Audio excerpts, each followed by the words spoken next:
Ito ang balita ngayon. Trending at viral ngayon sa social media. Ang di umano'y balita. RevGov, sigaw ng taong bayan at dating Pangulong Rodrigo Duterte payag sa pagbibiklara di umano ng revolutionary government. Ito'y ayon kay Attorney Salvador Panelo. Pero bago ang lahat, kung bago ka pa lamang sa aming channel, ay please huwag kalimutang i-like ang video at mag-subscribe at i-click ang notification bell para mas maging updated pa kayo lalo sa lahat pa ng bagong video na i-upload namin.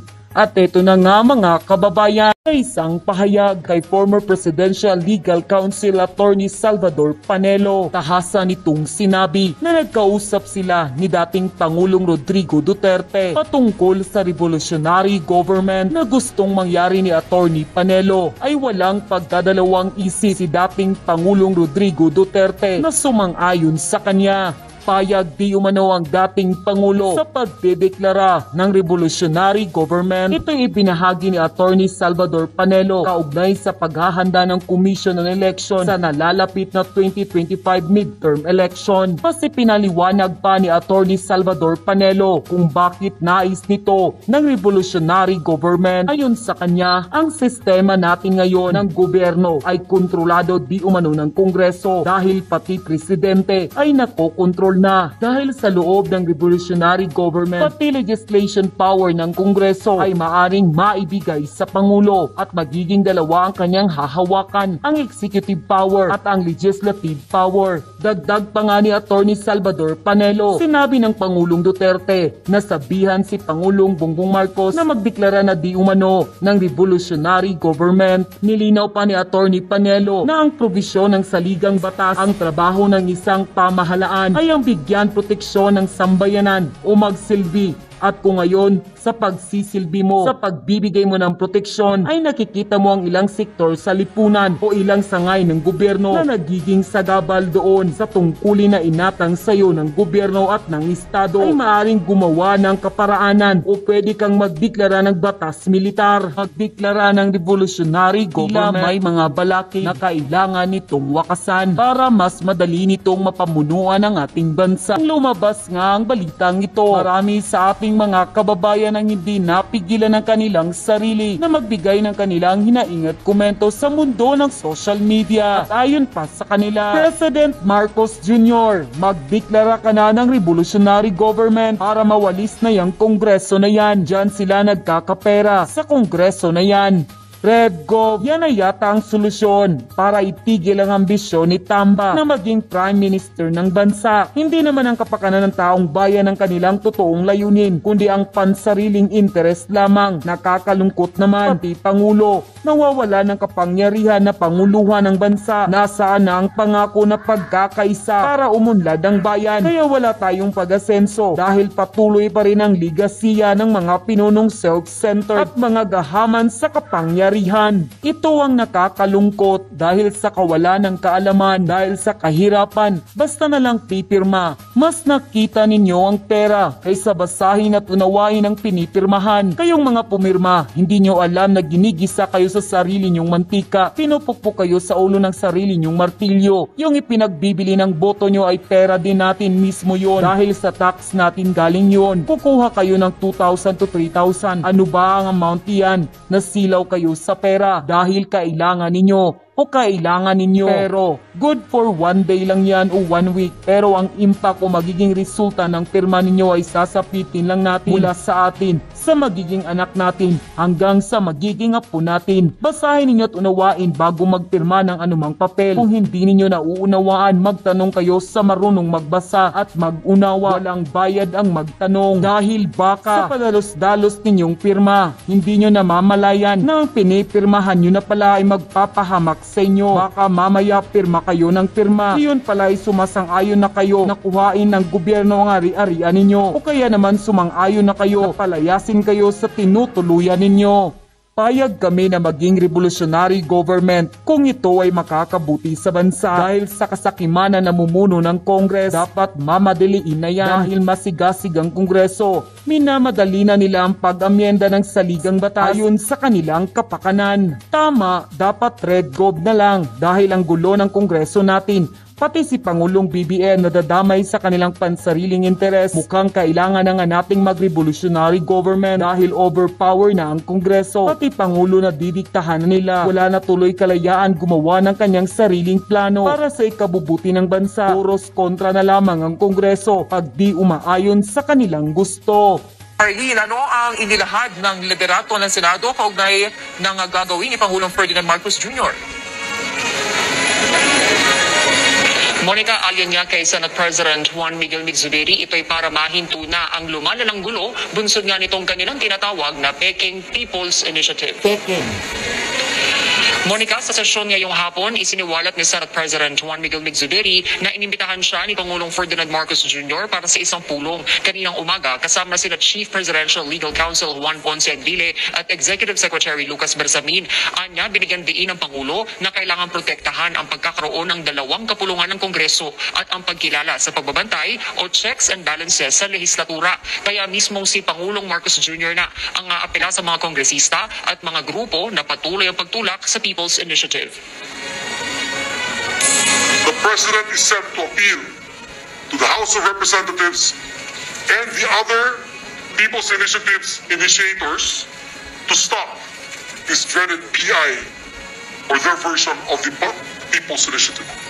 In his words, it is getting out of hand. Kabilang anya sa kakausapin ng Pangulo ang kanyang pinsan na si House Speaker Martin Romualdez at iba pang kongresista na walang patid pa rin ang pagsuporta sa People's Initiative.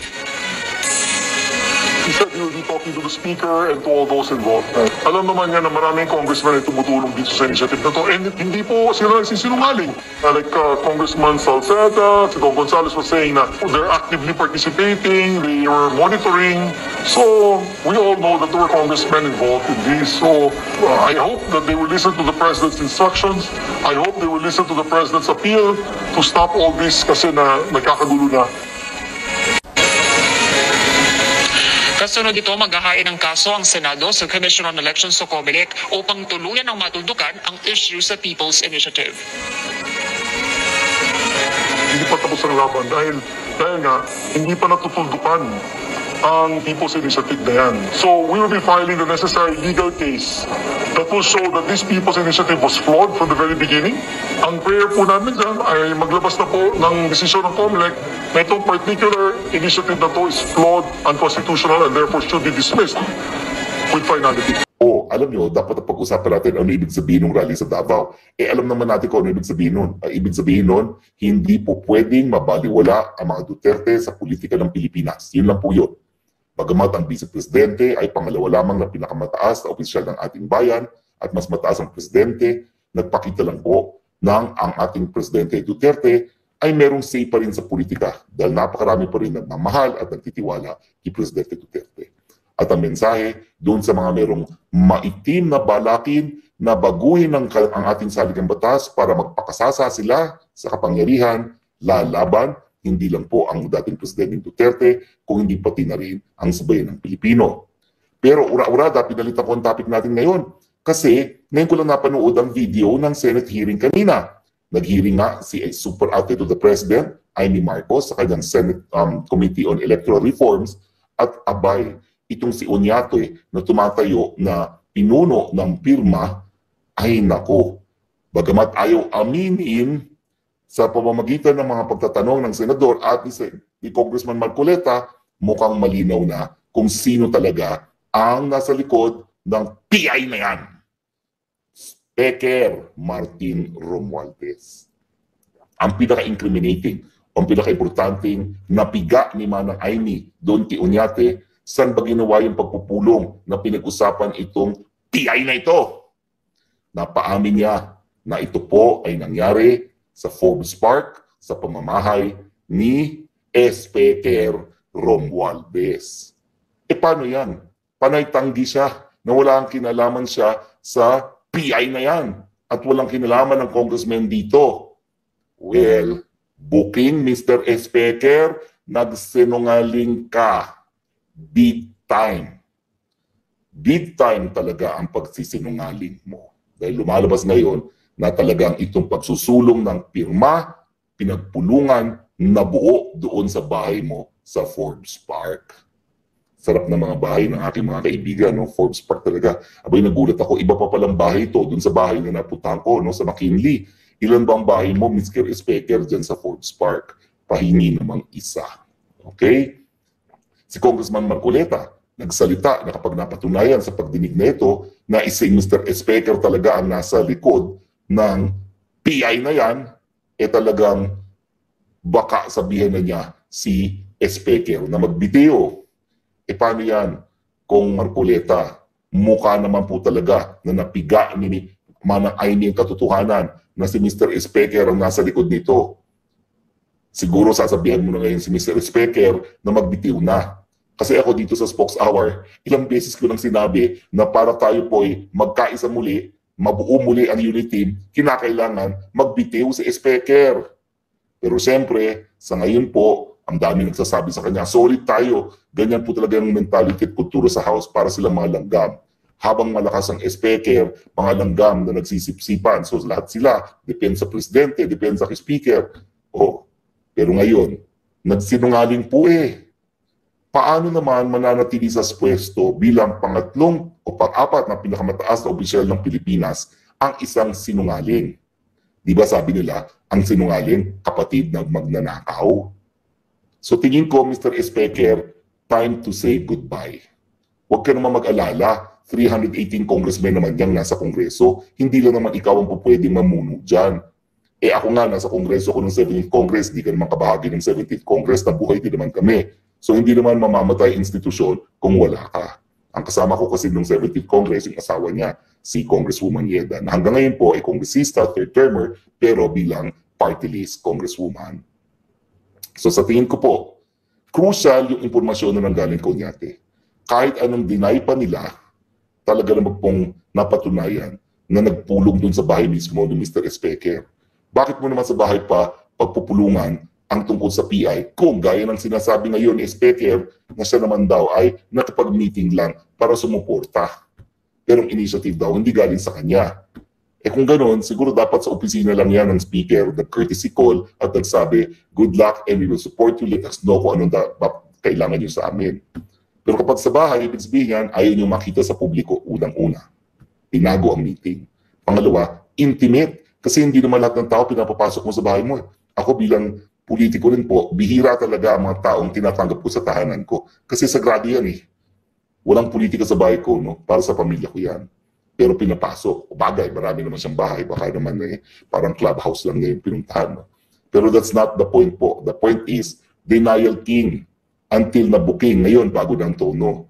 Na tumulong lang sila sa proseso. Kumbaga, sila ay sumusuporta lamang dun sa pirma at hindi silang nasa likod. Paano po yan? Pinatawad na yung Anthony Abad, Attorney Anthony Abad, na mukhang the crucial link.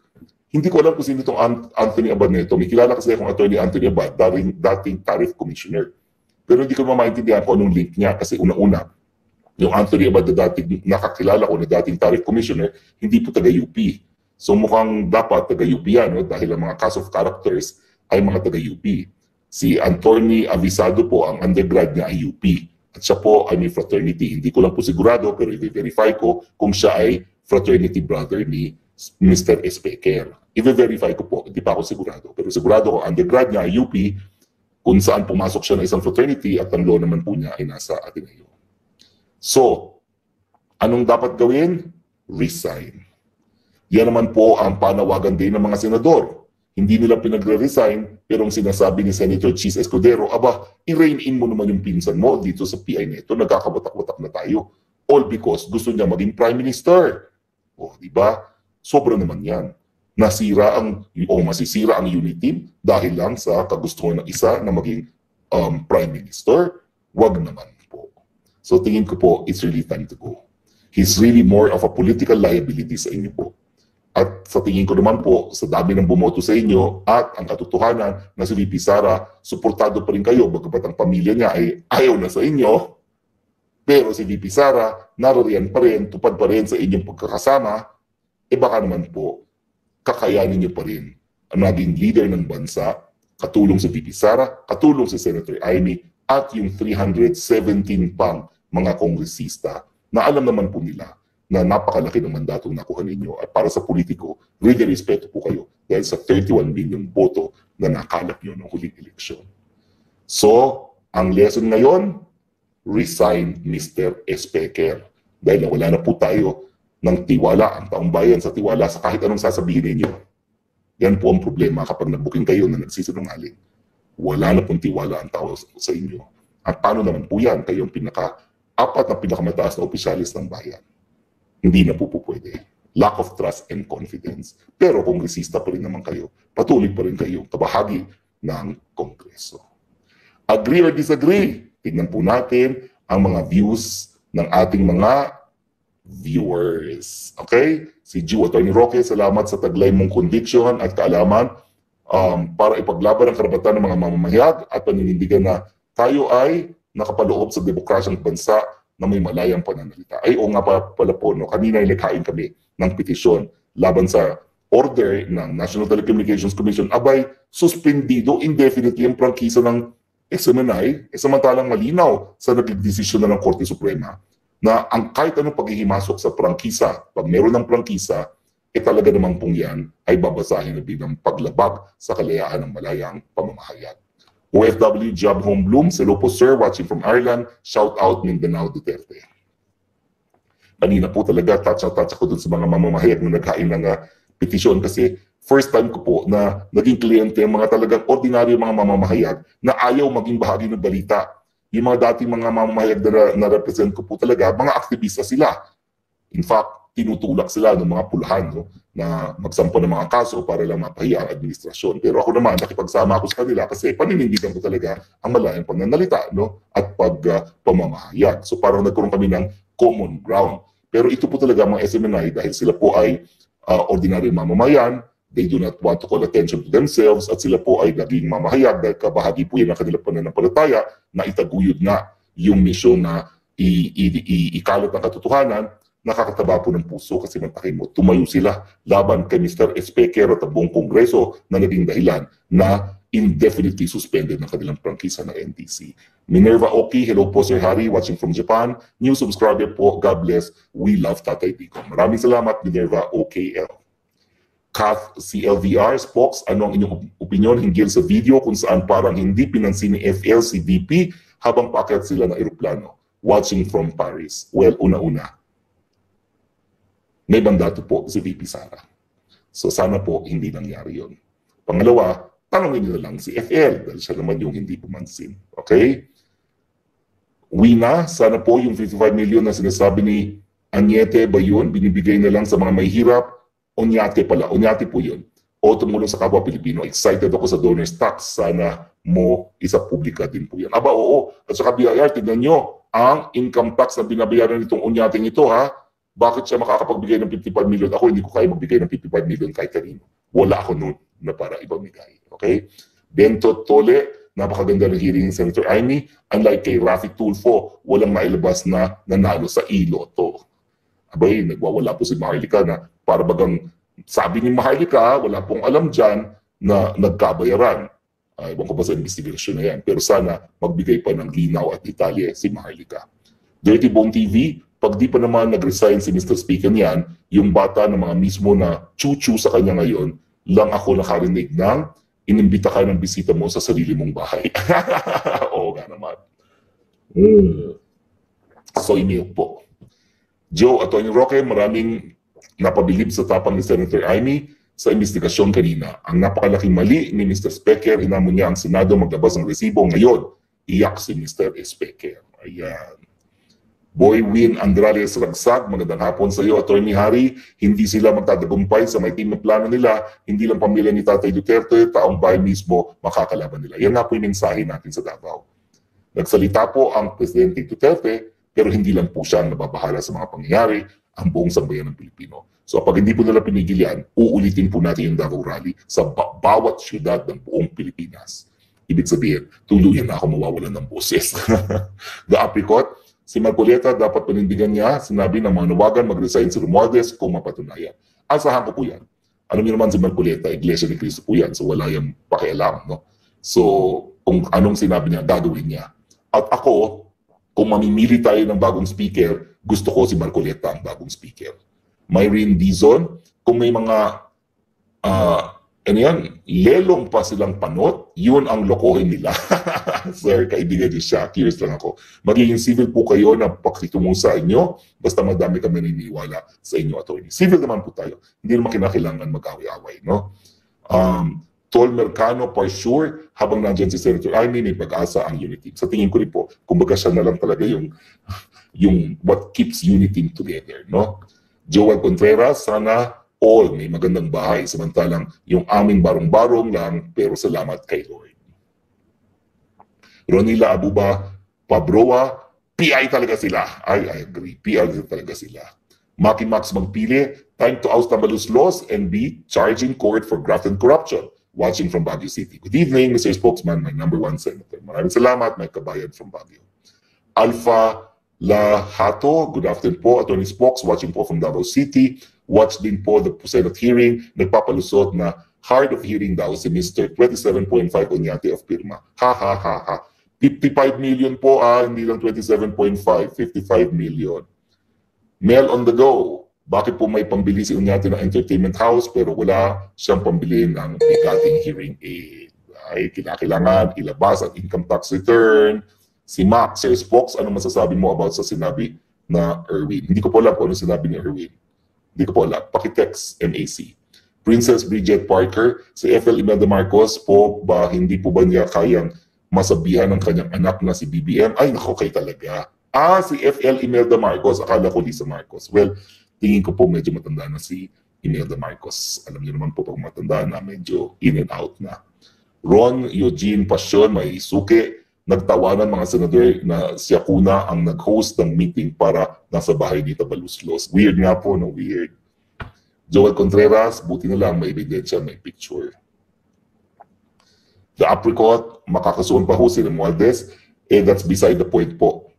Well, kung talagang gumasto siya at naglagay siya ng pera, pag-violate po yan ng Omnibus Election Code, no? Pero tingin ko po, wala na siyang moral ascendancy para mamuno sa Kamara. Mahal ko po yung institution na yan, ha? Happy days ko yan nung ako'y naging kongresista dyan. Kaya ayaw ko po na merong speaker na sinungaling. Yaya Ali Hassan, good evening, Attorney Roque, maghanap na ng paraan para maalis si Tamba. Well, tingin ko naman po, he did it to himself. Kasi ang dami ng mga sinasabi. Tapos yun naman pala, puro kasinungalingan. Art Jasme, lalong lumililaw Spokes ha. Yun nga po, malinaw naman talaga. Marisol Baluyot, pang-congressman, Tututanggi, tanggol, buti may picture kaya bingo. Antayin natin mga mananawagan si Barculeta nga pababain yan. Pababain yan nga hipopotamos nilang speaker. Okay? Cesar Nava, yes to Barculeta for new speaker. Di ba bagay, no? Mukhang bagay naman. Masot Bitonio Ridgeball, Sir Idol, inom ka ng luya na may lemon, ilalagay sa maligamgam na tubig. Gagawin ko po yan. Ngayon din. Right after this. Nagawa ko lang sa labat. Vincent Kim Ochinang, Attorney, magkaroon ba ng constitutional crisis sa ngayon? Nag-aaway ang House at Senate. Pang nangyari yan, maapektuhan ang salitang batas natin. Paano ating bansa pag nangyari yan? Well, kapag hindi po talaga kinontrol ng Presidente ang insan niya, talagang krisis ang mangyayari. Sayang po ang napakalaking mandato ni PBBM at ni Inday Sara kung guguluhin lang ni Espekel. Okay? Si Kisid, si SJJW, di pa dapat na-resign lang, dapat nakasuhan din siya ng plunder dahil sa paglustay nga ng pera ng taong bayan. At pero ang ipinamudbud niya sa 20 million each for each congressman.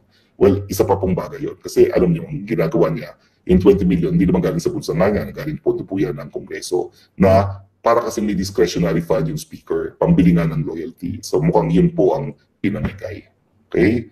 Riza Patonia, Attorney, saan po kayo hinuhugot ni Larry Godon na maganda daw ang